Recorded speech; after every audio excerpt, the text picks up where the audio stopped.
పదవి వస్తే గర్వం పెరుగుతుంది, గర్వం వస్తే పక్క వాళ్ళను తొక్కేస్తారు. ఇది చెప్పింది ఎవరో కాదు, కేంద్ర మంత్రి నితిన్ గడ్కరీ. ఇంతకీ ఆయన చెప్పింది ఇలా సింపుల్ గా అనిపించిందా? అని దీనిలో ఉంది బగ్గుమనే బాంబు. ఇది కేవలం గడ్కరీ కామెంటే కాదు, మోడీ రాజీనామా, ఆర్ఎస్ఎస్ ప్లాన్. ఇవాల్టి డిఏఆర్ ఫోకస్ లో గడ్కరీ కామెంట్స్ వెనుక అసలైన మాస్టర్ ప్లాన్ ఏంటి? ముంబైలో ఉపాధ్యాయుల సమావేశం, గడ్కరీ పాడారు బాంబు మాటలు. పదవిని గర్వంగా కాక సేవగా చూడాలి.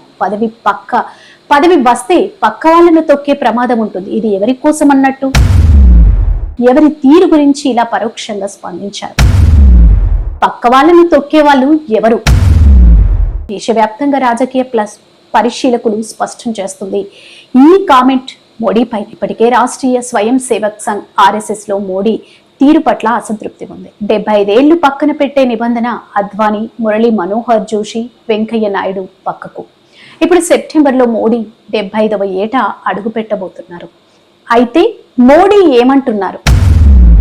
తానే మళ్ళీ వారణాసి నుంచి ఎంపీగా పోటీ చేస్తానని ప్రకటించారు. అంటే తానే మళ్ళీ ప్రధాని కావాలి అని అనుకుంటున్న సంకేతం.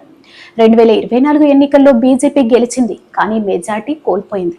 ఎన్డీఏ ఆధారపడింది చంద్రబాబు, నితీష్లపై. బీజేపీ సీట్లు తగ్గాయి, ఓట్ పర్సెంటేజ్ కేవలం 36%. ఇలాంటి పరాజయాన్ని ఆర్ఎస్ఎస్ ఎలా చూస్తుంది?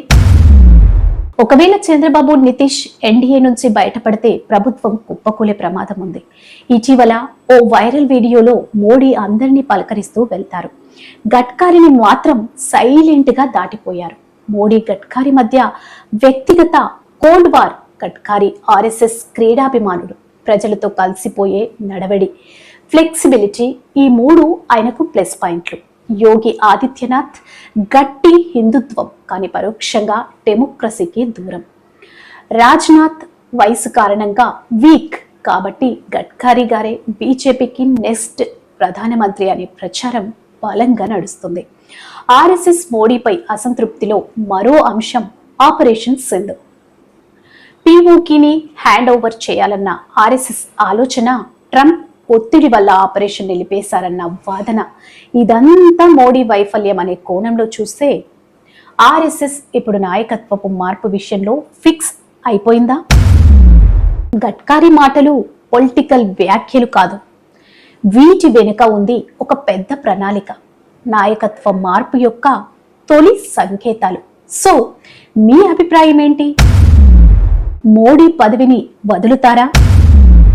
గడ్కరీ ప్రధానమంత్రిగా వస్తారా? ఆర్ఎస్ఎస్ బీజేపీ మధ్య ఏమవుతుంది? కామెంట్స్ లో రాయండి. లైక్ చేయండి, షేర్ చేయండి. డిఏఆర్ ఫోకస్ ఛానల్ని సబ్స్క్రైబ్ చేయండి. ఇలాంటి విశ్లేషణల కోసం మళ్ళీ కలుద్దాం.